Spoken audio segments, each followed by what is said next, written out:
Good afternoon. Welcome back, everyone. So welcome to the Town of East Gwillimbury's Municipal Council meeting. And at this time, I will call the meeting to order. Please note that Mayor Ghassan is absent with notice, and in her absence and in my capacity as acting mayor, I will be chairing today's meeting. For item B, declaration of interest, are there any declarations from any council members here today? Seeing none, our land acknowledgement statement. The Town of East Gwillimbury recognizes and acknowledges the lands originally used and occupied by the First Peoples of the Williams Treaties First Nations and other Indigenous peoples, and on behalf of Council, I thank them for sharing this land. We also acknowledge the Chippewas of Georgina Island First Nation as EG's closest First Nation community and recognize the unique relationship the Chippewas have with the lands and waters of this territory. They are the water protectors and environmental stewards of these lands, and we join them in these responsibilities. So that takes us to D with deputations, and the first item is DI, Mr. Ghassan, on behalf of the Queensville Community Landowners Group and Sharon West Landowners Group, making this deputation to council, and it's regarding CWC 2023-225 from the meeting held on November 21st on the updated servicing policy. And so just before Mr. Ghassan begins, I would like to suggest that to council that when we reach to item F1 on the committee recommendations, I would like to separate it out. CWC 2023-225 for individual consideration. I don't know if there's any questions or comments to that.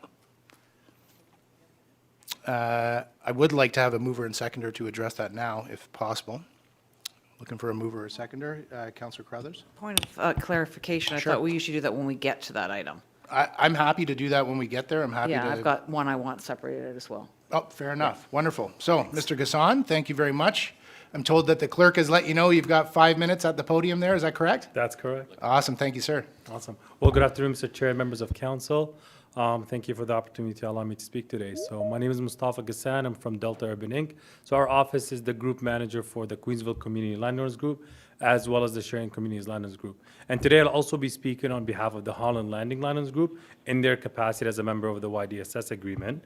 And to start, I just wanted to wish Mayor Ghassan speedy recovery. So if you're in contact with her, give her our best wishes. I sent two letters, one dated November 20th and one dated December 1st. I don't propose to go through them. I think the content is pretty straightforward, but I just wanted to highlight that since the committee of the whole meeting at November 21st, we've had the opportunity to meet with staff and we have a better sense of the way in which the prioritization of allocation is going to be applied, and it's more tailored towards the allocation within the town reserve. And so the group has no concerns with how the town is going to apply allocation within its reserve. We know you have the sole discretion for it. However, we do recommend maybe adding some language to the change that was made to consider some flexibility for existing communities. A lot of the communities or developments within Sharon and Queensville, and even Holland Landing, have been longstanding members. They've helped develop and contribute to the growth in East Gwillimbury over the last 10 years. So we think rather than focusing on only employment and new application, there may be some consideration at council discretion for those communities, because many of the developments are already serviced. Like they're ready to go to register and build homes immediately should they have allocation. So again, we have no objection to the direction that council took, but would appreciate if you consider adding some language in there to consider existing communities. With that said, the key focus of my deputation today and the follow-up letter is to highlight the amount of allocation within the town's reserve. I think there may be a bit of a misunderstanding in terms of how much of the assignment from the region, being the previous 2,700 people and the more recent 1,333 from the YDSS reserve, how much of that can actually go to the town's reserve. And we've had the opportunity to speak with staff, and the reality is while the municipality has a share of that allocation, the majority of this should be prioritized to those parties who are members of the YDSS agreement, just in recognizing of their commitment and contribution to the town. And so I believe staff and ourselves are on the same page when it comes to that. So we recommend that staff bring forward a report in the near future to highlight how much of the approximately 4,000 people should go to the town reserve and how much of it should be assigned to the various groups who are members to the YDSS agreement. And I guess with that, that really concludes our request, and I would be happy to take any questions. Thank you, Mr. Ghassan. Is there any questions from council at this time? Yeah, Councilor Roy D. Clemente. Thank you, Mr. Chair, through you to Mr. Ghassan. I'm a little, perhaps you can clarify for me. In September of last year, we approved a Sharon inline storage agreement. And in that report to us, it says that, with the addition of the inline storage solution, the total servicing capacity available to the Sharon West Landowners Group is 392 SDEs, which will complete the majority of the Sharon West Landowners Group area. So I'm not quite sure I understand why there's an issue with respect to our allocation and our proposed policy when there's an agreement in place that allows the group to build a piece of infrastructure and finish what was approved in 2010. Of course, through you, Mr. Chair. So the inline storage is ongoing. We're in the process of completing the detailed design with the region. Today, it hasn't been approved. There's a lot of concern when it comes to the cost. Like the cost estimate has come back significantly more than the initial estimated amount. And so we're in conversation with regional staff about finding some favorable solutions to make it a viable option. It's not off the table. We're still pushing very hard to get it done. Having said that, with the cost escalations in the current market, the group is having those conversations. So if it does come forward and we do get that allocation, that should be sufficient to develop a majority of Sharon, but that still leaves additional areas like Sharon Corners. It still leaves the Queensville community, like number of landowners in there without allocation and waiting for the Upper York. But that aside, I mean, there is also the reality of the terms of the YDSS agreement where the members of that agreement get priority on any new additional assignment given to the town by the region. If I may, Mr. Chair, page 4 of the report says that that there's really only 130 units still outstanding once the inline solution is in place. Is there not a tri-party agreement that's been executed between the town, the region, and the landowners? For the inline storage? Yes. Yeah, no, there is. And so if the inline storage does come into play, that should help satisfy majority of the needs for Sharon, but that still leaves additionally for a need for additional allocation. But even though today I'm also speaking on behalf of Queensville, and a lot of the owners who are sitting about almost 500 units don't have allocation. And so the inline storage doesn't address their need. That's a main insurance solution for the Sharon community only. Okay. If I may, while we have you. Of course. Slightly off topic, the crosswalk at Countryman and Mount Albert Road. Councillor Johns and I have been telling residents that was going to be installed this fall. Yeah, so the And it's not installed. So can you give us an update? Of course, through you, Mr. Chair. So that crosswalk, we're in the final process of detailed design. We have submitted the 90% detailed design to the region. It's just there's a lot of scope creep. It kept increasing. Our requirements kept increasing. There was a lot of more servicing constraint than we initially contemplated. But we have been actively working with both town staff and regional staff to get it in as soon as possible. Again, there's additional costs that we are trying to have a conversation about with staff, but mostly utility conflicts. So our hope is to get it as soon as possible. It is very likely it's not going to happen this year, just because detailed design is still through the approval process, but hopefully next year.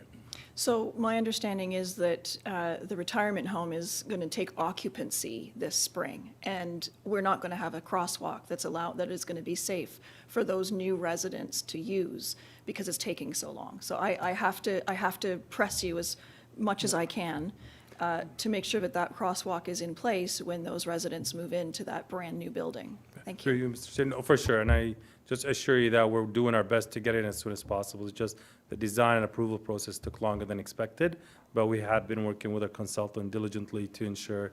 We were really hoping to get it in this fall, but it's just outside of our control. Thank you. Other members of council, any questions, comments? Councillor Leahy.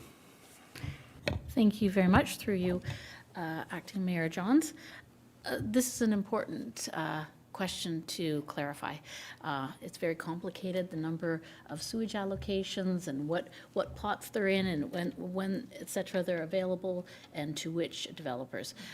In a previous meeting, when we were discussing updating the allocation policy, I did bring up the question of the options that we had. And one of the options was removing completing existing communities. And at the time, I had the strategic plan, and I have it here again, which speaks to, on page 9, building complete communities. So in reading Mr. Ghassan's letter dated November 20th, in which they say that they're deeply concerned and disappointed by the staff's opinion that prioritizing new developments will have a greater impact on the town's ability to meet its assigned housing targets, this is a serious issue that we need to address.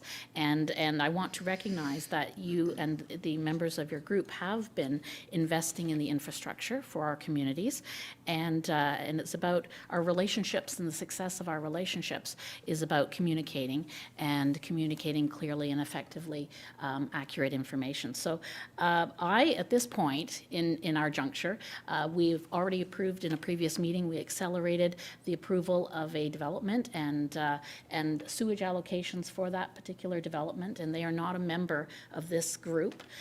So I would like some clarity on understanding if we have a queue. Or we've talked about in the past about having a queue, and now I'm thinking, do we not have a queue, and are people jumping the queue at the detriment of those who have been long-term partners in terms of investing in the infrastructure and services, including major parks, trails, Sharon Temple, and in the case of Queensville, approximately $30 million was contributed to the town in support of the delivery of the Health and Active Living Plaza. So could you please provide some clarity as to whether there's a queue or no queue, or how we're going to clarify this allocation question? Thank you. Ms. Bégin, I'm not sure if you want to best handle that. Certainly, through you, Mr. Chair. I can take a stab anyway. I think part of the challenge is that, as you've stated, it is a complex issue, and a number of different issues have been conflated together that aren't related necessarily. All of the conversations that we've had starting back in April of this year, and even prior to that, were about the municipal reserve over which the municipality has discretion. It was not meant to in any way change or influence how prior agreements had been structured or how future agreements are structured, but just that reserve. Now, we've come to understand that there is some concern with our calculation of that, and that's largely why we opted to have a percentage basis as opposed to discrete numbers, because even as recently as bringing the report forward, I was not able to say that I was 100% confident that those were the exact numbers, and through we're going to have an interpretation by our solicitor in terms of the agreement, which should give us, exactly what that reserve number should be. And then it becomes a question of what to do with that reserve, which I believe everyone is in agreement is at council's discretion. So it's not an issue of there being a queue. We acknowledge that there are applications that have draft approval. There are applications that have draft approval with hold, and there are applications that have draft approval with allocation. There is always and continues to be the opportunity for applications to come forward and be considered by council, regardless of whether or not they align with those priority areas. So in terms of the analysis, in terms of what is the community needs to support its economic viability and to support sort of our overall objectives, where we do have a real lack of rental housing, we have a lack of attainable housing, and in the immediate term, those, in my view, are pressing issues to be addressed, and not to suggest that the other applications are not valid and can't move forward, but that I think we're kind of getting things confused in that we're not talking about, agreements that were derived through the cost sharing of the YDSS, but only about that pool of allocation that makes up the municipal reserve. The total number of which is still being refined, and we'll look forward to that analysis once my colleague and the solicitor has had an opportunity to review the agreement. Yeah, Councillor Leahy, in a follow-up? So thank you very much. So do we have a timeline on when we're going to have an accurate allocation number for both the developers and the benefit of council before we make more decisions with other applications?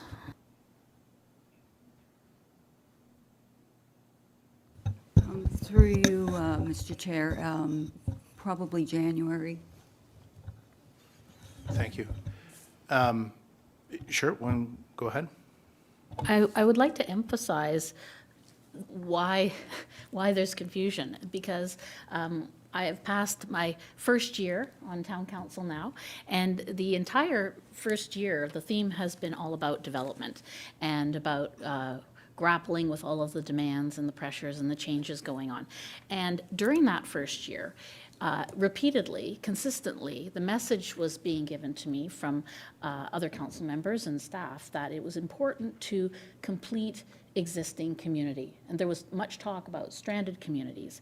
And on page 9 of our strat plan, which is supposed to be our guiding principle, is that we are supposed to be building complete communities. So before we can even build new complete communities, we should be finishing the communities that are already underway, and recognize the investment of those developers who have been our partners in this journey of creating the infrastructure for those existing communities to be completed. I think it's a very important point to make, and as you have said, it's at the discretion of council how we proceed. But Mr. Ghassan has appeared before us today, and he has made his, it's not his individual opinion known, it's the group of which there are many members from both the Sharon West Landholders Group as well as the Queensville Community Management Group. And so he is asking us, urging us to establish a principle within the servicing allocation policy that prioritizes the completion of existing communities and gives priority to long-standing members of the town of East Gwillimbury who have made and continue to make substantial investments in the town. So my question to council is this.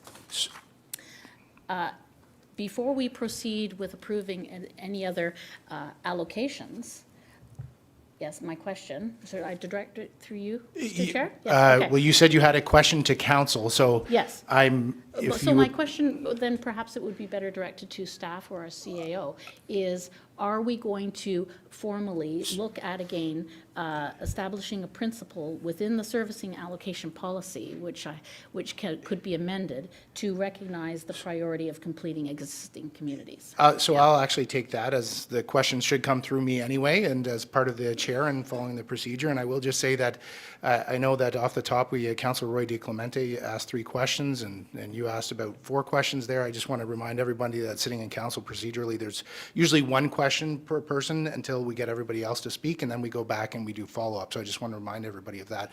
But the question that you are posing, that was the intention of us splitting out the motion through F1 to allow for staff to take a look at this and provide us proper feedback, because the format in which the deputation we are looking to receive this would then allow for the staff to go back, and I appreciate our solicitor's comments that comments would come back in January, and I think that would specifically deliver on what your question is of council, which is where do we go from here kind of thing. And so, so we've had 2 members speak from council. We have Councillor Carruthers speaking next. Thank you. I let it go last time when the term complete community was misused, and I just would like to make sure that we are correcting that on the record, that in this strategic plan, we're talking about complete community. We're talking about a community that has a park and has a corner store and has a school. And so a complete community meaning having all the amenities that people in those houses need. When we're talking about complete communities, when we're talking about allocation, when we're talking about completing communities, we're talking about finishing all the houses in that development. Now, if you take a look at the size of the Queensville plan, we don't have anywhere close to enough allocation to complete that community. So they're two very different, distinct things, and so I think it's important that we keep that in mind, that a complete community is very different than completing existing communities. Those are two very separate things, and I think we should be careful not to confuse those, and we do not have anywhere near the allocation to complete every community that's been started. Thank you, Councillor Carruthers. So I'll ask if Councillor Crone or Councillor Foster have any thoughts or comments that they wish to share. None? Councillor Foster? No? And we can go back to, actually, it would be Councillor Roy DeClemente had her hand up, would be if she wishes to speak now. I think at this point, we really just want to receive Mr. Ghassan's deputation. We've heard it, we've discussed a little bit of the content of it, and then I think our comments are best discussed under CWC recommendations. Thank you. Yeah, I hear you. So one last comment, Councillor Leahy, and then we Yes. will look to Well, follow the motion of Councillor Roy DeClemente. I would like, first of all, I would like a clarification on the procedural bylaws. It is my understanding that during council, each councillor has a maximum of 5 minutes to speak if they wish to on a particular topic. Could I have clarification on that, please? Yep. Go ahead, Madam Clerk. Through Mr. Chair, in accordance with the procedure bylaw, the 5-minute rule applies. However, there's also the notion of speaking once to the question that's being debated by council. So I think at this stage, through the chair, I believe that individual members have been given an opportunity to speak. But the 5-minute question that you were referring to, the duration of time is correct. So through you, Mr. Chair, just one last comment. I disagree with the distinction being made between the word complete and completing. It's all about all of the communities being completed, and I think that it would be an excellent suggestion if we hold off on approving any other allocations until we've received the report from our town solicitor. Great. Thank you, Councillor Leahy. So we have a mover. Sorry, Councillor Carruthers. Thank you. I was hoping that staff could clear up that definition, and when we're talking about building complete communities in our strategic plan versus completing communities in our allocation policy. If we could get staff to clear up that, please. Ms. Bégin, if you would like to take that.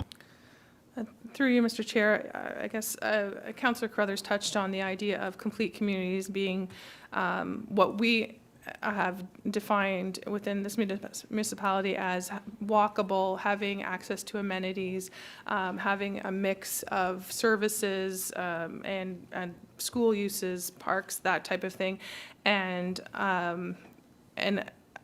we acknowledge that remains a key priority, and it certainly informs the work that we do when reviewing planning applications. With respect to, and I can only speak to the correspondence that I've seen and the applications that I've seen, what they are typically talking about is, and I'm paraphrasing, but I can complete my subdivision if I have 18 more houses. So that speaks to the idea of completing a plan or a project as opposed to complete communities.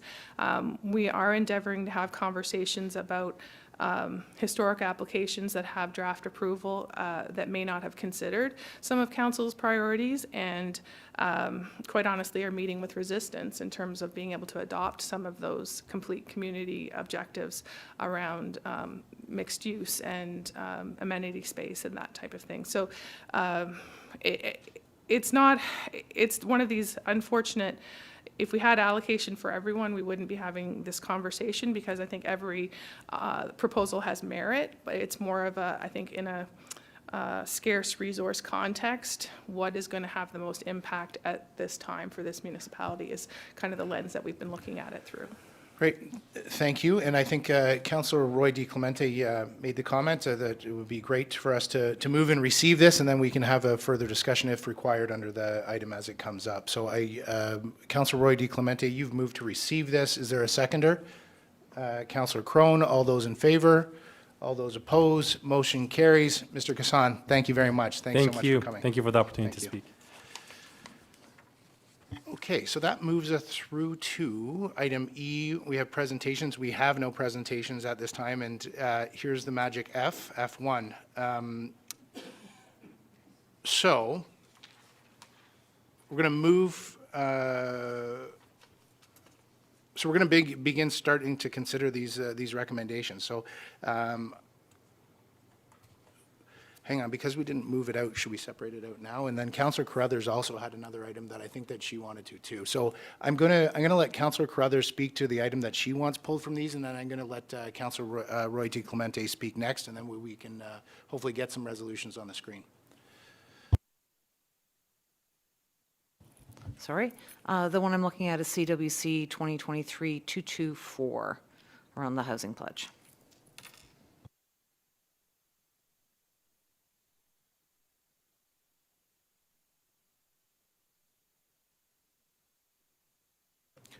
Yeah, we have, the clerk was suggesting that we move everything else and then deal with the anomalies. So let's get the other anomalies up on the board so we know what we're moving the rest of the items. So Councillor Roy D. Clemente, if you want to speak to the So next I one. was just, and another anomaly was 221, and it sounds like we also want 225 to be pulled for separate, moving and seconding and then voting separately.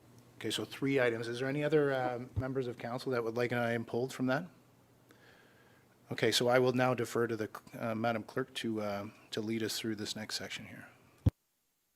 Mr. Chair, typically in the past, what you've done is you've separated the items out, and you can certainly deal with the balance of the recommendations right now, because they don't appear to be any questions. I hear that Councillor Roy de Clemente is moving it. Is there a seconder to that? Councillor Carruthers, thank you so much. All those in favor? All those opposed? Motion carries. So what I'm going to do, I will bring forward the recommendations that were noted on the screen. So that would be recommendation 2023-221, 2023-224, and 2023-225. And just bear with me for one moment. Okay.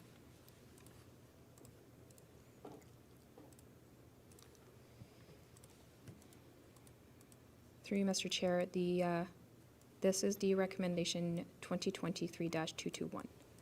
So Councillor Carruthers, that was your motion that you, sorry, who is 20? Councillor Roy D. I Clemente. just pulled it because I didn't support it at committee, and I would like to remain steadfast consistent in my voting record. So it can be moved and seconded without debate. I just didn't support it at committee, and so I'm not going to support it here. That's all it is. Great, thank you. So do you want me to read it out, or everybody knows what we're talking about? So we've got a mover, we've got a seconder. No, I'm not Sorry? seconding. Yeah. I would like you to slow down the pace a little bit and read it out loud so we all understand clearly what we're voting on. Yeah, happy to. So we're talking about the number 7 that's on your screen right now. So be it resolved that council requests that staff provide further information with respect to the road ecology and opportunities to further address road ecology as part of the transportation master plan. And we have Councillor Carruthers has moved it. Is there a seconder to that? Yeah, Councillor Crone. All those in favor? All those opposed? Councillor Leahy and Councillor Roy D. Clemente. Motion carries. Thank you. Mr. Chair, the second motion that was pulled is 2023-224. This is with respect to the East Gwillimbury Housing Pledge. 2023-06. Be it resolved that the administration report admin 2023-06 dated November 21st, 2023, entitled East Gwillimbury Housing Pledge be received, and that East Gwillimbury's housing pledge be drafted as indicated in the body of the administrative report admin 2023-06, and that the proposed housing pledge be approved for publication and forwarded for information to the Ontario Ministry of Municipal Affairs and Housing. So, moved by Councillor Roy D. Clemente. Is there a seconder to table this? I'll put out a second call. Is there a seconder to table this? There is a seconder through Councillor Crone. Any discussion on this before we call the vote? All those in favor? All those opposed? Motion carries. Thank you. Mr. Chair, the third item, I'm just going to, move it to a separate screen. So it's together, it's recommendation 2023-225, which is the updated servicing allocation policy. So I was asking previously to be able to refer this to staff. That was my, I'm sitting in the chair, so I'm wondering if somebody else would like to move this, to refer this to staff. So we had Councillor Crone, Councillor Carruthers. Do you wish that I read this out, or is it? Yeah, happy to. Happy to discuss. Do you want me to read it first, or are we good? I'm going to assume that we all know what it's based on, as it was directly pertains to the deputation. So I'll open it to the floor for council for discussion. Is there anybody that would like to speak to this? Councillor Roy D. Clemente. Thank you, Mr. Chair. I understand that if there's some confusion about the actual number, whether it's 1,062, whether it's 900, whether it's 84, from my perspective, whatever is in our reserve is somewhat exclusive with the fact that we don't even have numbers here, it's percentages. And this is our expression, it's not staff's recommendation, it is our expression as a body about what we want to do with that allocation. And the reality is that when we want to, there are mechanisms in place and there's allocation available for some of the developments, I'm not going to call them communities, for some of the developments to finish what they started, and there are tools available to them. Not everybody. The reality is that the majority, I think it's the vast majority, if not exclusively, townhouses, semis, and single detached homes. And what this allocation policy does is say, we can do those. We can do those forever and ever, amen. But what we really want to see is a variety of housing. We want to see purpose-built rentals. We want to see greater densities. We want to see more condo buildings. We want to see those sorts of housing types that diversify our housing stock.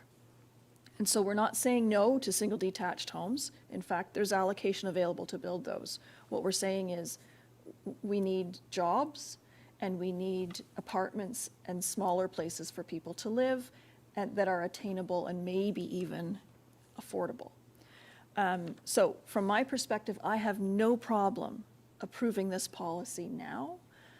What I would like to hear through you, Mr. Chair, is why this needs to be referred to staff. Thank you.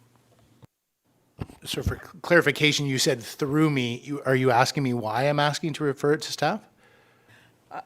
Whether you answer it, sir, or whether staff tell us why it needs to be reviewed, we got a letter. We get letters all the Yep. time from stakeholders asking us to do things. Why now? Is it that important? Is it something that we missed? So I can attempt to answer that, but I think that what I'll do is I'll refer it to staff first, and then I can provide some comments off of that. And I'm going to ask that Mr. I was going to say Mr. Valchik, but Ms. Bejan's got the mic warm, so have at it. Through you, Mr. Chair, I do believe it's incumbent on staff to ensure that we are dealing with the correct number when we're talking about what constitutes the reserve. And our colleagues in the development community have brought to our attention that there is some, we may have misinterpreted. So we want to make sure that we're approaching this correctly and that we have the accurate and fair number. And then that's sort of my interpretation of what is at question right now. Thank you. Any other questions, comments from the council? Yep, Councillor Leahy. Thank you very much through you, Mr. Chair. So in light of the conversation that we just had and the fact that there's no category in this policy that addresses completing existing communities, and then we were going to hold off until January to receive the report. Would it be appropriate at this time then to defer this until a future council meeting when we have all the facts at hand? So my motion is to refer it to staff for their ability to comment further, given new information, as Ms. Bejan had said. I think that your question, it's you're in the chair. If you wish to move a motion to defer once we handle this motion, but there's already a motion on the floor that we're debating regarding whether we are referring it to staff. So that one would have to die first, and then could come back and suggest that you wish to defer. No, I'll withdraw that. I'll withdraw Okay. that. Yeah, I no was problem. just seeking clarification. No, no, So totally. you clarified and referring it to the staff, which is what we're discussing right now, is fine at this time. Great, thank you. Councillor Carruthers. Thank you. I just want to say that the reason that I either moved or seconded this is because to me, there's a big difference between 1,000 and 80. And if we have 1,000, then somewhere in there, if we get a high school, we'll have room to wiggle that out. If it is only 80 and we just gave 109 away to Welland, then we've got a bit of a problem if we end up getting a high school. So to me, there's a huge difference between 1,000 and 80, and that's why I want more information from staff. And hopefully at that time, we can get a little bit more information on what kind of servicing allocation and when we would need for a high school as well. Because that's been a big concern of mine, because we don't have a high school because of lack of servicing the last time high schools were being given out. So if that can be part of the report back, I think that would help in our decision-making. Thank you. Thank you. I will ask that if Councillor Croner and Councillor Foster have any questions or comments, and seeing none, so at which time the motion was not on my screen, but it's moved by Councillor Crone, seconded by Councillor Carruthers. All those in favor? All those opposed? Motion carries. Great, thank you, everyone.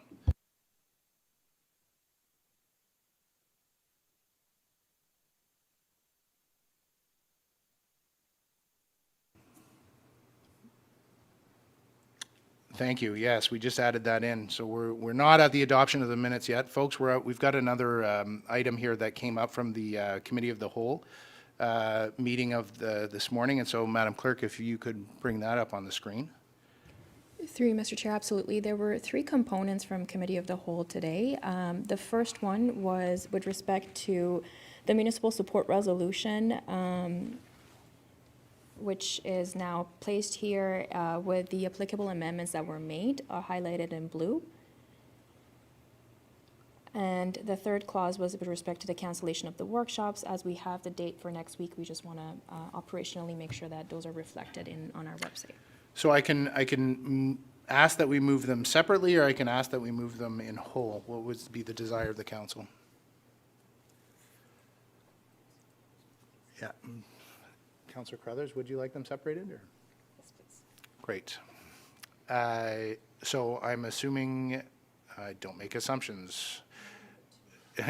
Who would like to move the first portion? You'll move it, Councillor Roy D. Clemente, thank you. Do we have a seconder for that? Councillor Crone. All those in favor, or sorry, is there any further discussion on that item? So what exactly are we, you're saying the first? Okay. Yeah. Hold on a second. Trying to catch up here.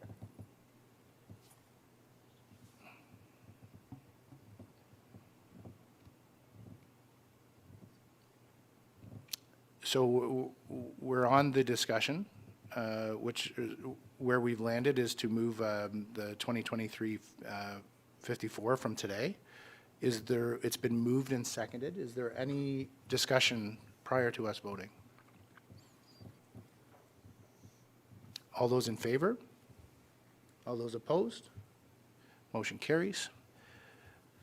If we can go to the second item, Madam Clerk?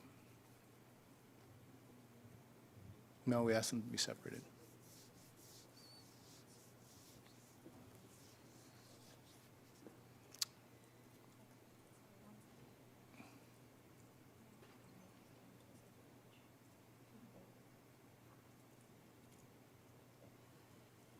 Apologies for that, through you, Mr. Chair. This is the second component, which includes the preamble associated. It's wrong. We just voted on that one. Yes. Madam Clerk, There it it was is. my understanding that I was moving the staff report as well as the resolution required by the proponent. And we separated that out from the workshop dates because we wanted to make sure that people could vote according to their wishes. Thank you. Thank you. And I'm happy to move this one as well. Thanks, Councillor Roy D. Clemente. So Councillor Roy D. Clemente has moved the scheduling for our meetings. Is there a seconder to that? Councillor Crone, any discussion? All those in favor? All those opposed? Motion carries. Great. We find a way to get there. All right, on to number 2, the adoption of the Budget Committee meeting minutes from the 13th, 15th, and the 22nd. So do I have a mover for that? Oh, did I miss something? Oh, sorry. My apologies. Committee of the Whole minute meetings from November 21st. Madam Clerk, I'll ask if you put that one on the screen. Sorry, I was jumping ahead.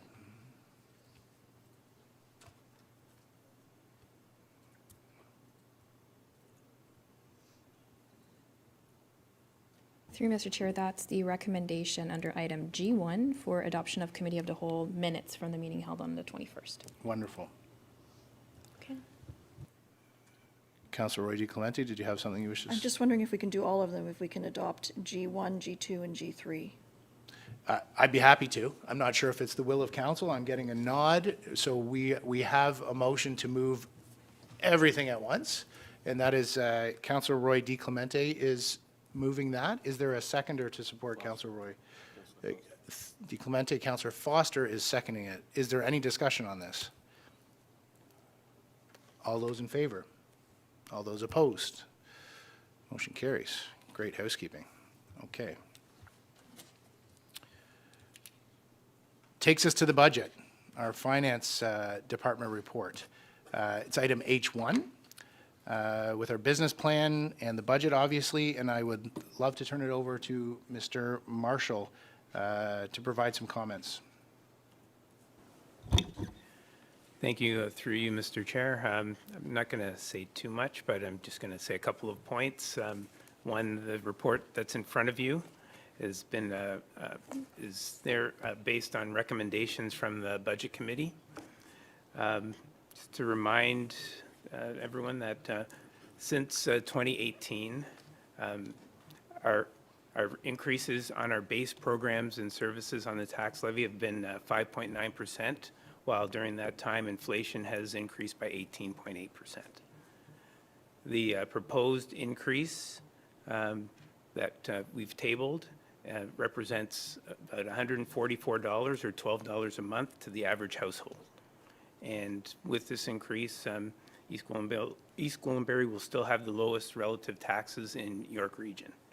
And before we open up for debate, I'd just like to pass on some thanks to the operating departments for their cooperation and input during the process, our communications team for getting the word out about the budget to our residents, our clerks area for helping us navigate through the committees, and particularly to our finance department, and in particular Chelsea Huber and Valadima, who are here, and for their work coordinating the process and making sure we had everything we need to get us to this point. Thank you, Mr. Marshall. Well, it is, it would be customary to move and second motions and then have discussions about them and then vote on them. I think that given the amount of time and effort that staff and council and our stakeholders within the community and comments, the amount of time and effort that they put into it, I think that to be able to have general comments from the board, from council, would be appreciated and noted, and then we can look to move business forward from that general discussion after giving folks time to speak on this process that we just had. So I will open up to council if anybody would like to start and talk about the budget process that Mr. Marshall just set up for us.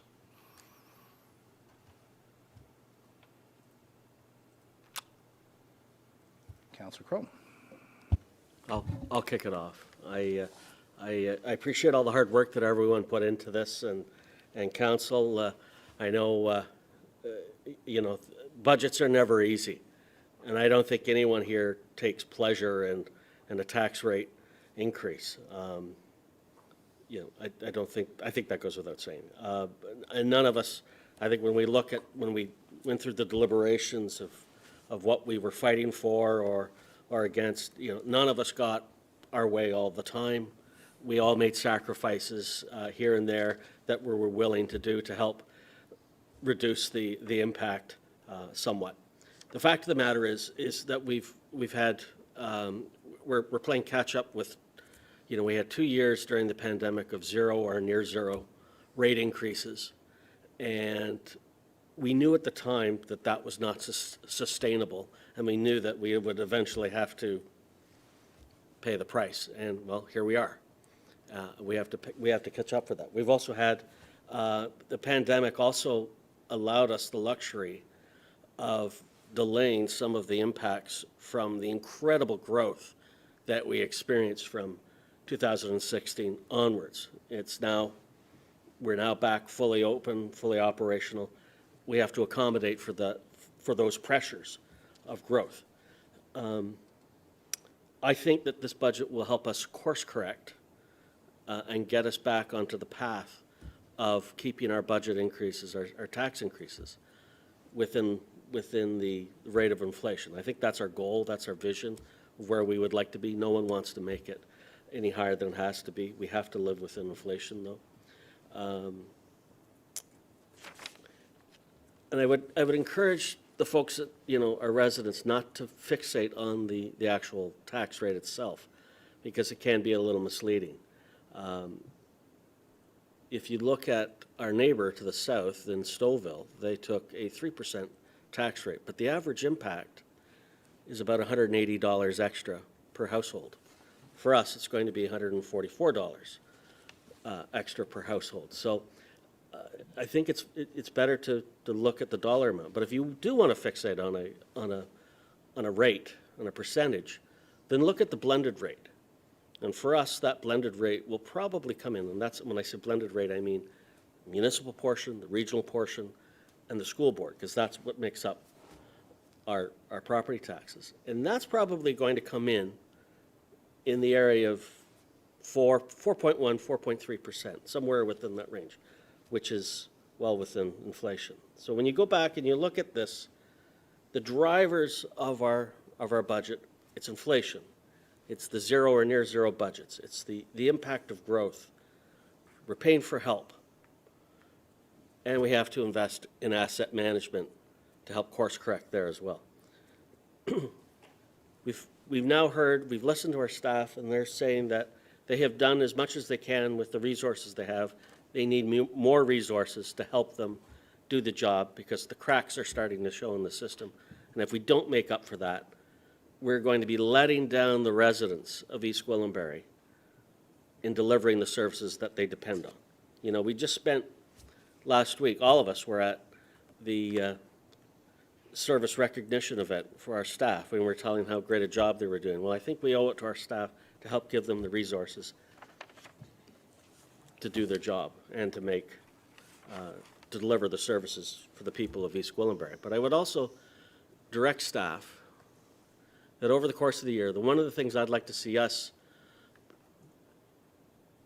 look at is look for new revenue generation methods or opportunities outside of the ratepayer. So we talked about things like extra water filling stations. We could look at things like an Airbnb program that looks at short-term rentals, registering them. There are ways. We set aside 1% a year to look at efficiencies. We do that every year, looking for efficiencies, and we build that into the budget. I think we could do something similar with revenue generation. But I will be supporting this budget. I think it's the responsible thing to do. I'm not happy that rates are going up, but we have to course correct, and I think this will put us in a better position for tomorrow. Thank you, Mr. Chair. Thank you, Councillor. Other councillors that would like to speak? Councillor Crothers. Thank you. Just a question for Mr. Marshall. Can you give us those numbers again? Inflation at 18.8% over, was it 5 years? And then our tax rate? Through you, Mr. Chair. Yeah, from 2018 to 2023, inflation went up 18.8%, and our base programs and services tax levy increase went up 5.9%. 5.9, 18.8 versus 5.9. I'd say we're doing a pretty good job here, and I say we, I really mean staff, because staff are the ones that are crunching these numbers, and I want to thank staff for the work that they have done on this budget and answering all of our questions in the minutia as we got down into the weeds on some of these things, both in chambers and our one-on-one meetings and follow-up emails. This process started last June. We're now in December. It's been a lot of deliberations and a lot of sharpening of the pencils, and I just wanted to thank staff for taking the time with all of us to bring us all along, make sure that every single question got the answer that it needed. I also want to thank my colleagues at this table, because I saw a tremendous effort from everyone here to try and understand and compromise on so many things. I think without exception, there was something that each one of us wanted in the budget and something that we each wanted out of the budget that we didn't get our way on, that we had to look at what our colleagues were telling us, listen, and find compromise. And I think that's what this budget is. It's a compromise from a lot of good minds up here asking a lot of good questions. And I just wanted to end by saying that I'm proud that once again we're the lowest relative taxes in the region, and I'm voting in favor of this budget because I look at it through the lens of value for tax dollars, and that's how we should be looking at what we're doing, that we need to be providing value to the people who are paying the taxes and making sure that they are getting what they've asked for and what they need. So thank you very much. Thank you, Councillor Crothers. So we have Councillor Leahy and then Councillor Roy DeClemente. Thank you very much, through you, Mr. Chair. 7.1% is 7.1%. We can break it down and put an average amount per household per month to try and make it less painful, but it is what it is. It's 7.1%. And I do believe in consistency, and as other council members have heard before, I always vote for what I believe is best for residents. Residents have spoken to me loud and clear since the last council meeting. I listen to the residents. They are my boss. They are the reason we are here, and I cannot support in any economic climate, but especially one with the inflation as it is, when we only 10 months ago raised the taxes by 5%, I will not be supporting this budget increase of 7.1% tax increase. Thank you, Councillor Leahy. Councillor Roy DeClemente. Thank you, Mr. Chair. I too believe in consistency, and I have agonized, quite honestly, and I've struggled with this decision because I understand what our staff put into this process, and I understand what we as members of council put into this process. I didn't support the budget at committee level, and I struggled with, quite frankly, the desire to support this budget because I understood what went into it, and I understood that we all needed to compromise. And for me, overall, the COLA adjustment for our staff, the operating budget, the capital, the need to staff the health and active living plaza, the need to save for asset management, the impact of growth on our community, I understand that. I've been here through a lot of it. And at the same time, I've had to balance the fact that when I was first elected in 2010 and every budget since then, my mantra has been to put in a budget that's at or below the rate of inflation to the very best of my abilities. And for the most part, we have succeeded in doing that. And for me, when I look at this and I see that we're adding 20 new staff to address the impacts of growth on our community and to address the need for operating the health and active living plaza, that's delivering. But when I look at it and I see that we've got an additional 4 staff that is a service level enhancement, it gives me pause, because I feel that we need to be making some tough decisions, exercising further fiscal restraint. I understand intrinsically that many of us feel the need to catch up from what happened during the pandemic, but I also feel that we can't do it all in 1 year. And we didn't necessarily, because we put in an increase last year of 5.5%. And so for the purposes of consistency, I am not going to be supporting this budget simply because I felt that we need to take a greater pause on the service level enhancements. The business as usual does require an increase, but enhancing services further than that at this point, when we've got such a deep investment in the Health and Active Living Plaza, felt like enough for me. So I will not be supporting it, but I do understand and respect the effort that everybody here has gone through. So I appreciate the opportunity to address that. Councillor Foster, did you want to speak to this? Thank you. Again, I will attempt to try to make this as simple as I can. We walked out of here and all of us were not happy with the percentage that we landed on. However, we sent staff back to sharpen their pencils, and I have a hard time sitting here in the position that I'm in and not trusting our staff when they tell us what they need. If we look at 20 new full-time employees and we say, let's cut it in half and do 10 this year and 10 next year, I'm quite sure next year we're going to look at the new staff and we're going to have a problem with it then. So I think maybe we need to step back. We have to trust our staff. If they come in here and tell us things that is not the truth, then we've got more problems than a budget. So again, I think at this point, after all the information, all the time that we've spent, all the time that staff has spent, I think we need to pass this budget and get on with it. Thank you, Councillor Foster. For me, this was, I've been serving in the chair of finance and getting to know all the staff members, and I really dug into the numbers. I think, as everybody knows, I was devouring the numbers, and I'm going line by line and seeing, and I think that, you know, being proud of where we can pick up pennies, like we, on the capital project side, us deferring over $2 million is not a small feat. I think that in our tree planting program, looking to have the development community pay for that and go back, and then kind of doing a reset on what the development community can pay for. And I think that when I went through the process, and I mean, wide eyes, first time, second time, you can start to narrow in on where the challenges are. The thing is that we're going to vote today, and this is going to be our budget, and we own this. This is our budget. But the thing is that we arrived in these chairs to make business decisions on behalf of what other councils made before us. So council voted on help.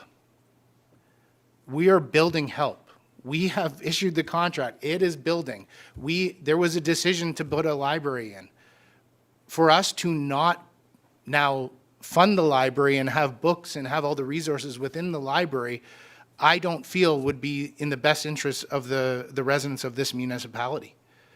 When we talked about, when we were looking through our repair and replace schedule, we have a line item in our repair and replacement that currently isn't funded. So that means council 20 years ago, when they put a playground in Mount Albert that was paid for the development community, every council successively from that point went through the budget process and did not find a way to pay for, to repair and replace it today. Every council. And so now we are sitting here with a project that needs replaced from a health and safety perspective, and we didn't even have the funding mechanism to do that. And so we had some tough business decisions to make. And this budget addresses that and puts in funding to be able to repair and replace. We had roads. The one thing that jumped out in a big way to me through roads on the repair and replacement, we have bridges that we need repaired. and we were going to take the funding from our general budget line. Now, in the end, it is going to come out of general, and the reason why is because on repair and replacement, we're $4 million in the negative because we aren't funding. Because councils previously arriving to this point, and they were challenged by their time as well, like to make tough decisions, but we stand on the shoulders of others. And so here we are, and now we need to make these tough decisions. And I think that, you know, we can say that we're playing catch up or whatnot, but the fact is that everybody, you know, he kind of jokes, and I was even one to say, like, we need to stop saying we're Canada's fastest growing municipality. But the fact is that we were Canada's fastest growing municipality from 2016 to 2021. And in that reality, we were catching up with the services of what those residents moving in were. And then COVID hit.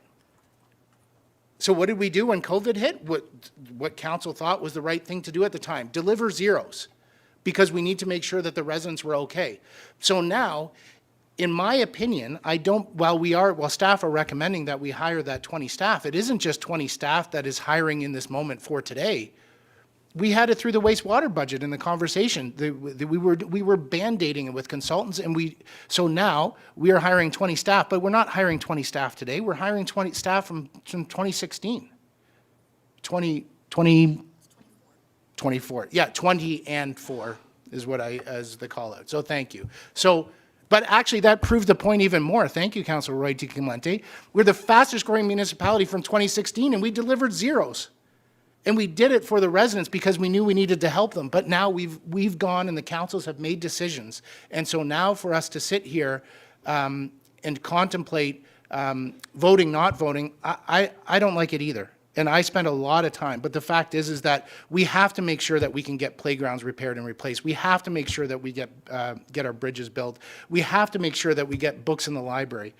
And so I am saying this with a bit of exasperation because I feel like we've all been carrying this to the finish because we're all carrying a lot to get it here, but we have so much to be proud of. We are delivering help. We are delivering that new playground. We've got tree programs. We've got economic growth happening. We're repairing and replacing roads.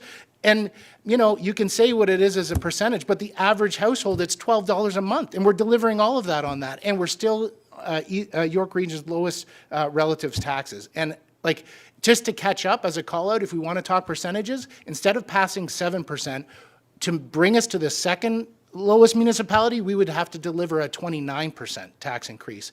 And so while I spoke about the councils of previous, about the tough decisions they made to get us to this point, and not having those mechanisms in place, that also delivered that fiscal responsibility. And we don't need to deliver 29% today.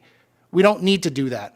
We need to do 7.1 to support the staff. We needed to put books in the library. We needed to replace playgrounds. We needed to plant trees, and we needed to build our playgrounds. And so I'm going to be voting in favor of this, as you can see. What a process this has been. Okay. So to that end, we do have a motion that is a resolution that we need to put to motion. It is in front of us. Everybody does have it. I'm happy to read that out. This has been an exhaustive process, and it's okay for us to catch our breath and read these things out. So, be it resolved that the Finance Department report, Finance 2023-09, dated December 5th, 2023, entitled the 2024 Proposed Business Plan and Budget be received, and that Council approve the 2024 Proposed Tax-Supported Business Plan and Budget with a total tax levy requirement of $32,802,895, as summarized in Appendix 1 of Report Financial 2023-09, and that Council approve the 2024 Proposed Development and Fee-Supported Business Plan and Budget, as summarized in Appendix 2 of the Report Finance 2023-09, and that Council approve the 2024 proposed capital budget as summarized in Appendix 3 of Report Finance 2023-09, and that Council approve the new staffing requirements as summarized in Appendix 4 of Report Finance 2023-09, and that Council approve a cost of living adjustment for all non-union and contract staff of 2.5% effective January 1st, 2024. Is there a mover? Councillor Crone. Is there a seconder? Councillor Carruthers. All those in favor? I have a question. Oh, sorry, yes. Any further discussion on this? Yeah, go ahead. So Councillor Leahy and then Councillor Carruthers. I would like to request a recorded vote, please. Sure. My question is, what will it take? What will it take to make this unanimous? We go out into the community, two of us who asked for things throughout this process, who wanted things that other people didn't want, that we added in order to compromise, get to go out after this vote and say, well, I didn't vote for it. But when their tennis court gets paved, they get to say, oh yeah, I did that. And to me, that's unfair. It's a fundamental part of our job to pass a budget. And in doing so, you compromise with your colleagues. You have discussions with staff. You come up with something that you can support because it is your job to support it. So now that we have two that have declared that they don't want to support this budget, then that puts me as a swing vote. So I could vote no, or you could vote no, or Terry could vote no, and then we don't have a budget. And what happens? So to me, I think it's incredibly unfair that two people who worked alongside all of us get to go out into the community and say, hey, I didn't support it, but get to take all the glory when their community gets the things that they want. And that's not doing your job. Your job is to pass a budget. And if we don't like the 7.1%, then the time to have talked about that was during budget. We have a pilot in there. Councillor Clemente is talking about the service level enhancement positions. We have a pilot in there that's worth 0.6 on the tax rate. That we could look at doing something with that. Now's not the time for that. Time for that was during budget. And so I'm just incredibly disappointed that with all the work that we did to compromise, that two of us get to walk away and say, hey, if you don't like the budget, don't talk to me about it. I didn't support it. Yet they supported everything within the budget that they wanted. They wanted to add this, they wanted to add that. And there's things I didn't want that others wanted, that I held my nose and voted for in principle because I know my job is to pass a budget. So I'm just really disappointed, and go back to my question, what will it take to make this unanimous? And I pay my taxes in dollars, not percentages, and I am happy to know that I'm going to be paying less of an increase than our neighbors to the south. So that question is out to the people who have indicated that they will not support this budget. What will it take to bring you on board?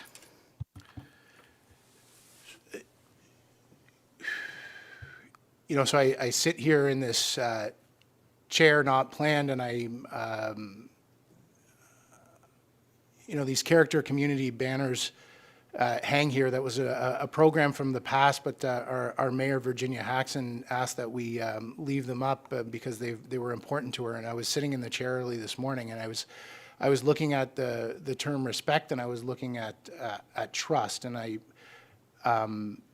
you know, in my businesses, I always kind of the messaging that I try to lead the team with is that we conduct ourselves with mutual trust and mutual respect. And I think that while we have differing views, I think that everybody comes to the table here in a sincere and authentic way in doing their jobs. And I think everybody comes to the table here in doing their jobs. And we have some tough decisions to make. And I think that as we continue this dialogue on the motion, I think that, you know, governing ourselves with mutual trust and mutual respect in one another to be able to hear their viewpoints and know that they're coming from a place of sincerity, and we are keeping the decorum here, and recognizing that we're all working hard to do a job to get the budget passed. So not sure if anybody else has any comments they wish to bring forward at this time.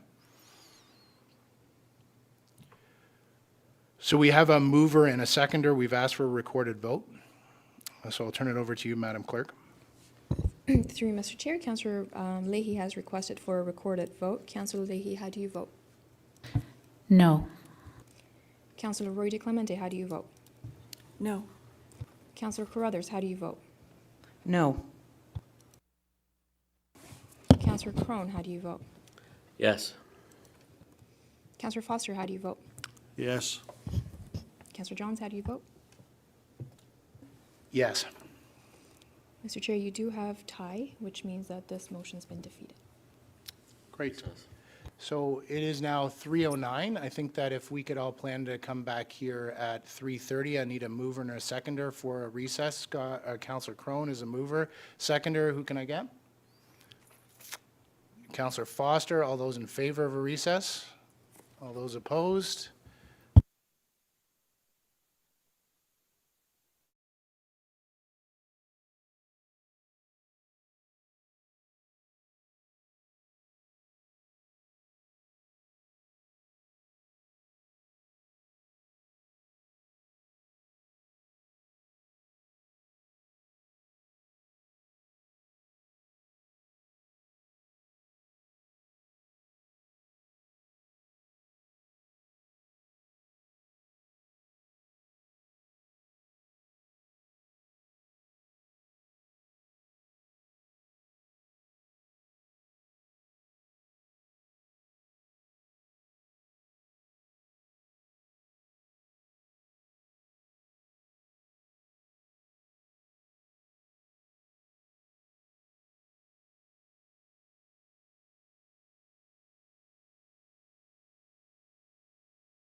And we're live.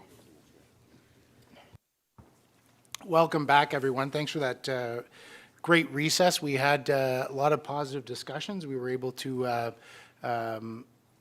reach a point where I think that folks wanted to revisit and reopen the debate. So I just wanted to say thank you, everybody who was involved in bringing us to this point. It was a little bit longer than the 30 minutes, but I think that it was a great use of everybody's time and good for the town and good for the residents. So I'm hoping that what we can do is we can do a motion to reconsider the item, then we can have discussion around that. So we have Councillor Crone is moving that. Is there a seconder to that, to the motion? Yeah, Councillor Crothers. All those in favor? All those opposed? Motion carries. Great. So we had a lot of individual discussion. We actually went back and we talked about mutual trust and mutual respect and in bringing the differences of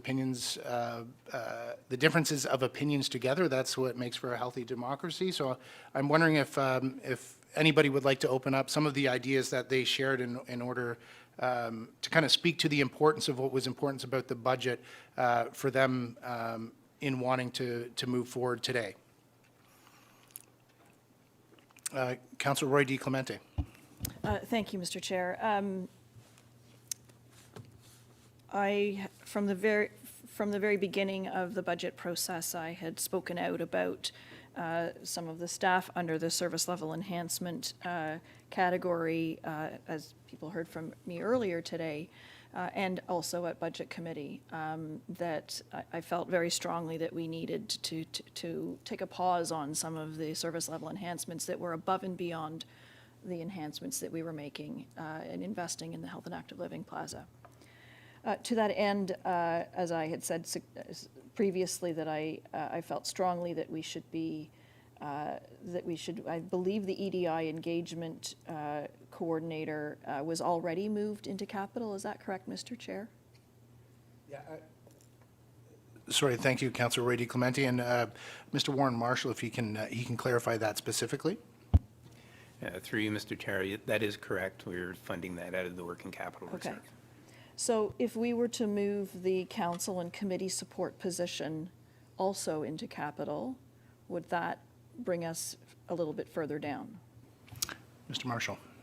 Through you, Mr. Chair, yes, that would. That would bring us down to 6.9%. And that would be also treated as a pilot project? Yes. So that with both of those those positions would require a budget process to make them into an actual FTE. So these are both pilot projects. They're not full-time employees that we're hiring right off the bat.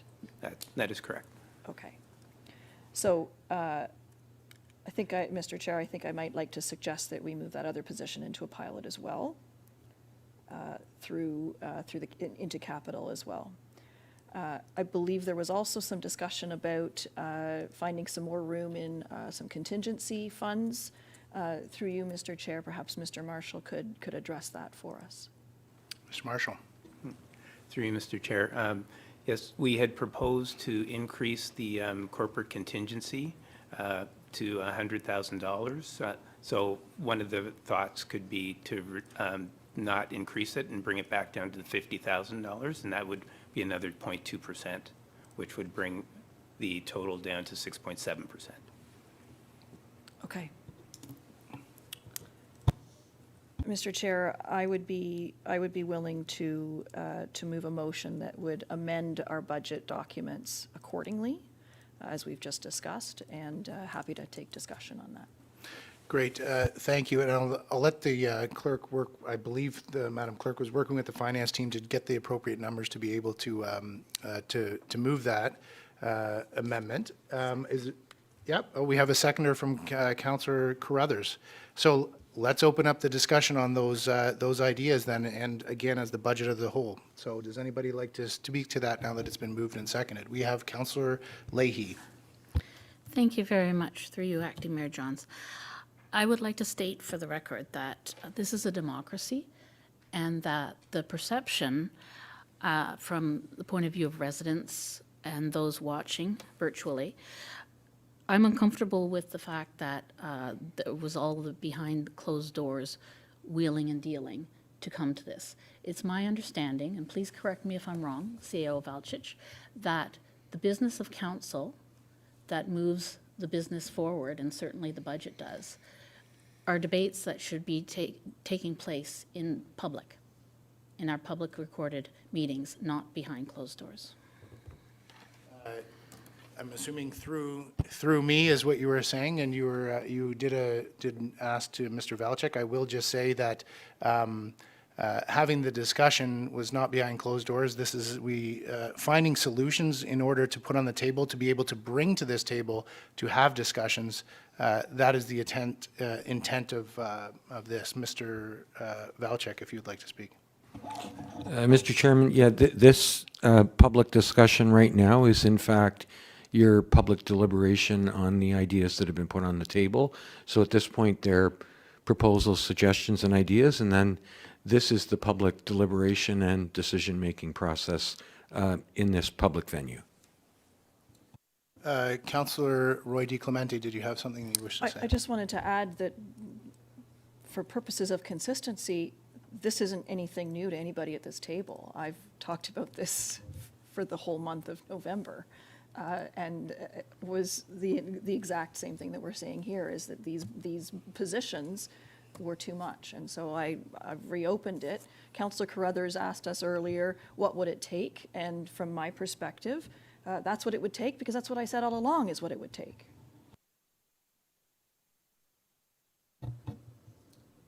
I'll go around the table, see if anybody else has any other comments, and we'll jump back to Councillor Leahy. Anybody else? Councillor Carruthers? Thank you. I just want to thank Councillor Roy DiClemente for seeking this compromise so that we can have a closer to unanimous vote on the budget, because this is what we're all here to do. And I just wanted to say how much I appreciate being able to negotiate to find something that we can both live with, even if it's not what we both want exactly. Thank you. Councillor Crone. Thank you, Mr. Chair. I too would like to thank Councillor Roy DiClemente for moving, for helping move this along and making, it's the give and take of council. And but I just, for the record, I want to make sure that my ward mate, and I understand Councillor Leahy's reservations about and perceptions of how this might have been done, but I just want to make sure that my ward mate gets a chance to express any concerns, misgivings, or things that she would like in the budget. This is an opportunity, so I would hate for it to be wasted, and so that we could all feel good about this. I'm just trying to be inclusive. Councillor Leahy, feel free. Thank you very much. Well, again, yes, being inclusive and accepting the opinions of others and the positions of others in a respectful way is all about what tolerance is. So I would just speak again to the fact that, well, if that much progress could be made behind closed doors in half an hour, then might we consider deferring until the 19th, which was the original date to vote on the budget? I don't see any need for rushing, and perhaps with all of this goodwill, we could go back to the drawing table and find a few more percentages that we could take down the tax levy. Councillor Foster, if you would like to speak. Again, I'll try to make things simple. We just argued for 45 minutes there, or whatever it was, for 0.4%, which is about $6 or $8 or whatever it is. Again, I don't like the percentage either.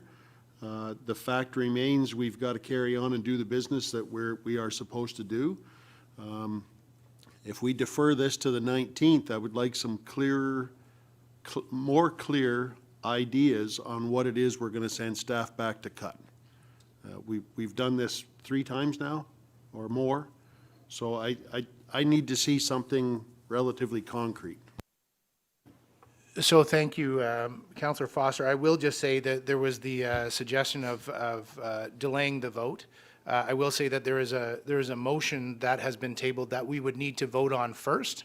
And if that motion failed, then we could go forward. But there's a motion moved by Councillor Roy DiClemente and Councillor Carruthers, if the clerk could put that up on the screen, and I'd be happy to read it. Is there any other discussion on this motion that was moved and seconded, again by Councillor Roy DiClemente, seconded by Councillor Carruthers? We've been around the table. Is there any further discussion before I read this?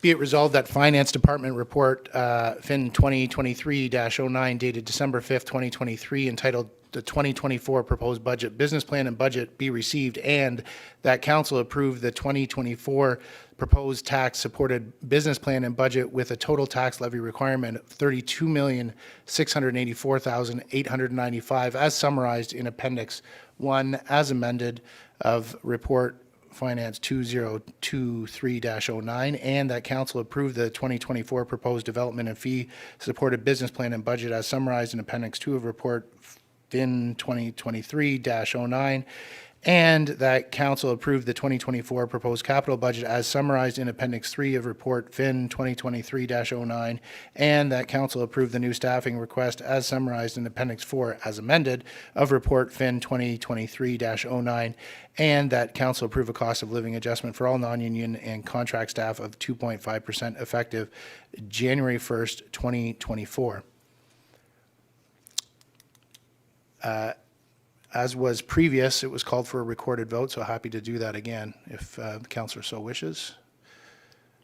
Yes, that's, I will turn it over to you, Madam Clerk, for the recorded vote. Through you, Mr. Chair, Councillor Crone has requested for a recorded vote. Councillor Crone, how do you vote? Yes. Councillor Foster, how do you vote? Yes. Mayor Hackson is absent. Councillor Johns, how do you vote? Yes. Councillor Leahy, how do you vote? No. Councillor Roy DiClemente, how do you vote? Yes. Councillor Carruthers, how do you vote? Yes. Through you, Mr. Chair, that motion's carried. Great, thank you. Thank you, everyone. It's not perfect, but that's democracy, and we have differing views around the table, and that gets us to a point where we know that we're representing the residents of East Gwillimbury in a very positive way, because we delivered results today, and it wasn't a linear process, but we got there, and so we really do have a lot to be proud of, so that's great. The next item on the agenda is to move to a closed meeting. I'm not sure, do we want to break one more time, or do we want to move to a closed meeting? Good, we can move to a closed meeting, that's great. Looking for a mover for us to enter into that closed meeting. Sorry, Councillor Crone, seconded by Councillor Carruthers. All those in favor? Motion carries. Oh, sorry. So be it resolved that council proceed into a closed meeting of Municipal Council at 4:02 p.m. to deal with the following matters. Personal matter about an identifiable individual, Municipal Act Section 2392B, personnel matters, advisory committee member resignation, community group member application. Mr. Chair, just bear with us for a moment as we transition into a closed meeting. For the portion of this closed meeting, only few staff members are asked to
Great, welcome back, everyone. We're on item number I2, I believe it's I2, and it's to rise and report from our closed meeting, Municipal Council.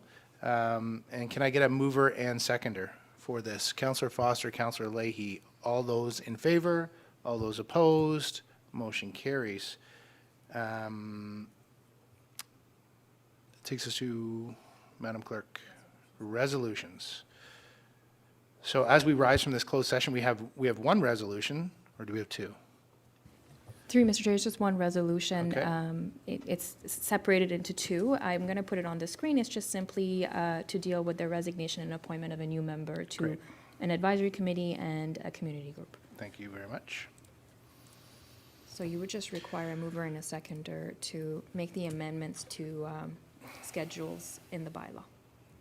So the motion resolution, sorry, I should say, is on the screen. I don't think I need to read it out, so I'm looking for a mover and a seconder on this.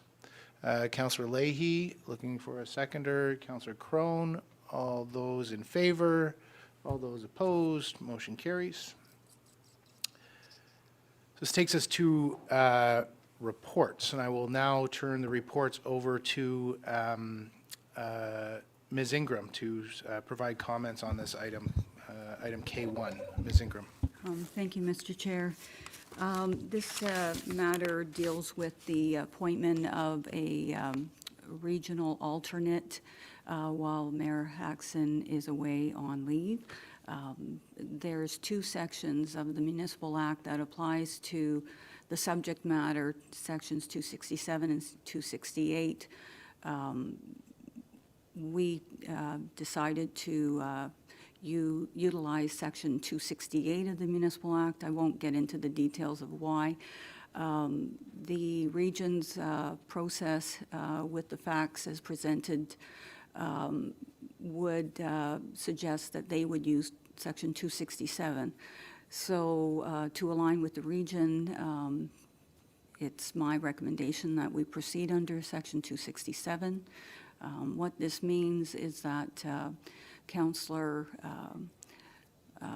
Crone will not be required to sit in meetings while Mayor Ghassan is away on leave. That responsibility will fall to Councillor Johns to do so in her absence. And 267, Section 267 also gives the added opportunity for Councillor Johns or a member of this council to sit in regional committee meetings as well as council meetings. Great, thank you, Ms. Ingram. Is there any comments from our council members here at the table? Questions, comments? Seeing, Councillor Crone? Does that, when you say committee meetings, Ms. Ingram, through you, Mr. Chair, does that include committee of the whole? Yes. Oh, that's great. Any other questions, comments? Okay, seeing none, looking for a mover to this motion. Councillor Crone, seconded by Councillor Carruthers. All those in favor? All those opposed? Motion carries. We are now down to bylaws. Bylaw 2023-80 being a bylaw to amend the noise bylaw. Do we have somebody that would speak to this here? Councillor, yeah, Roy Clemente. I can assist since this was an area that, a report that fell under Development Services. This is the staff delegation portion of the noise bylaw. So we're just amending that to reflect the ability for staff to address requests for exemption from the bylaw. So we've supported this at Committee of the Whole, we've ratified it at Council, and now the bylaw has to be amended. So I need a mover for that? So move, sir. It's just. I will defer to Councillor Roy Clemente if you would like to move both of them. I'll do the staff delegation one first, please, the noise one. Okay. Seconded by Councillor Leahy. All those in favor? All those opposed? Motion carries. So the second one. Twin alternate member of Regional Council, and this is in relation to K1, so we're looking for a mover on this. Councillor Crone, looking for a seconder on this. Councillor Foster, all those in favor? All those opposed? Motion carries. Okay, we're down to M1. M1, other business and then confirming bylaws. We're almost at the finish line here, folks. And we have correspondence from our Member of Parliament in York-Simcoe. I'm looking for a mover and a seconder on this to speak to it. We did have Councillor Leahy request to have this correspondence be brought forward to us. So can I have a mover on this to speak to this? We have a mover in Councillor Leahy. Can we get a seconder on this? Is Councillor Crone. All right, the floor is set. Councillor Leahy, would you like to speak to this? Yes, through you, Acting Mayor Johns. So I was reading this letter and felt that it was important to discuss in this current time of economic inflation, and that the important points that we should be considering is the fact that the East Gwillimbury residents are classified as living in Toronto, the Toronto Census Metropolitan Area, and therefore receive the exact CAIP as those living in urban areas. So it's about the eligibility in the rural top-up area, and we are, and at least Ward 3 is 50% rural, as Councillor Crone started off the meeting this morning stating. So I'd like to hear what other council members feel about this.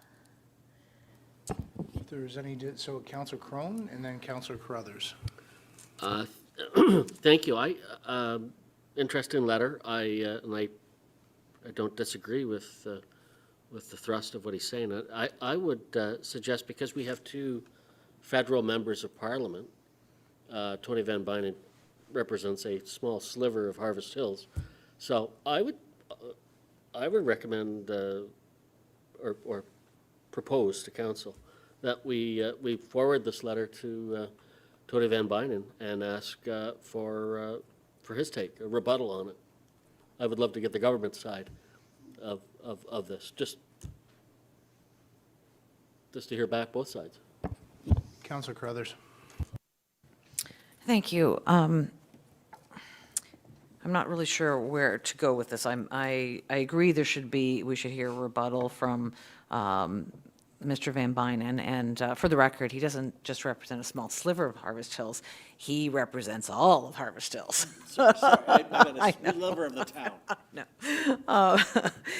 I jest. So, to me, this letter came across as partisan campaigning. It has nothing to do with our role as municipal councillors. If it is here for debate, we could spend the next hour debating the federal carbon tax, which actually benefits people in East Gwillimbury because we get more back in the rebate than we ever pay, the majority of people do. But I'm not sure that that's our role here on councils to debate the federal carbon tax. So I'm at a loss as to why this federal carbon tax is here on our agenda when it is not our jurisdiction. And if we're going to start putting things like this on our agenda for open debate, then I have a few that I'd like to put on here. And I don't think that's where we want to go. So I will not be voting to receive this piece of correspondence because I believe it's out of order and does not have a place on our agenda.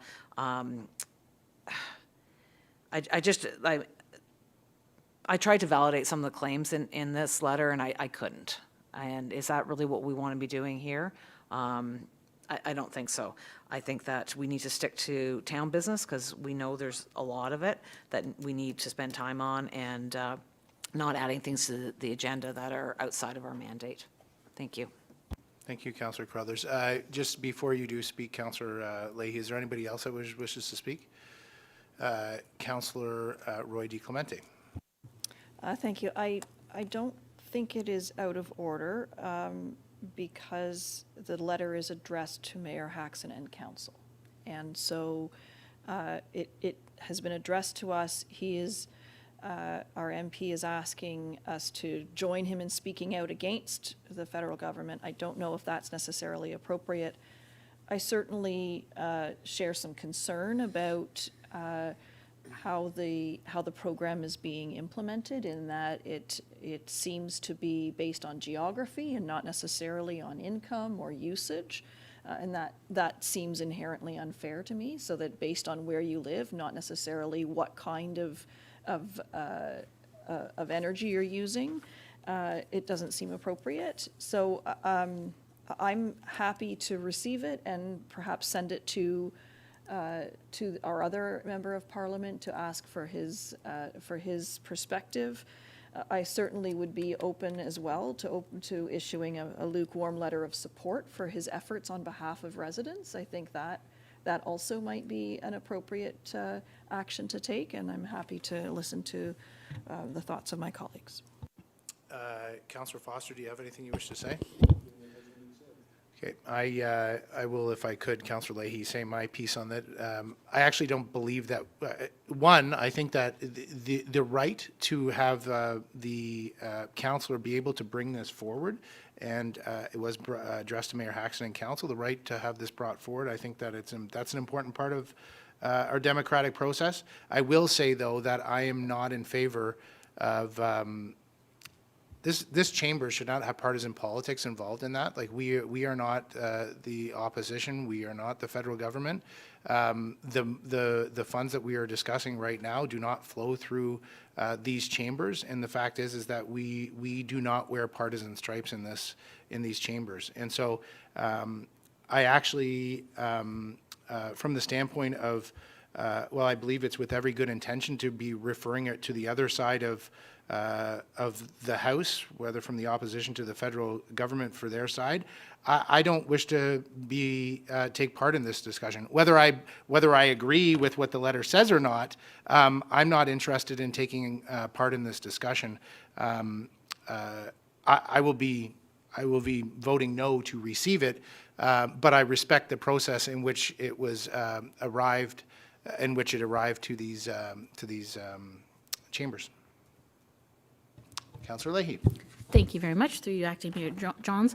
I think that the important point of the letter is being overlooked, and that is the concern being expressed that East Gwillimbury residents are being, in the opinion of one of our MPs, is being put in the wrong category. We are being classified as living in an urban area along with Toronto and the metropolitan area of Toronto. So the concern is that EG residents should be receiving a greater amount of CAIP, but instead they are receiving the exact same amount of the CAIP because they're being miscategorized. So that is the point of the letter, as I understand it. And so it is in the interests of East Gwillimbury residents to be aware that they are being lumped into the same category as Toronto and therefore not receiving the same CAIP. So further, since I requested that this be discussed,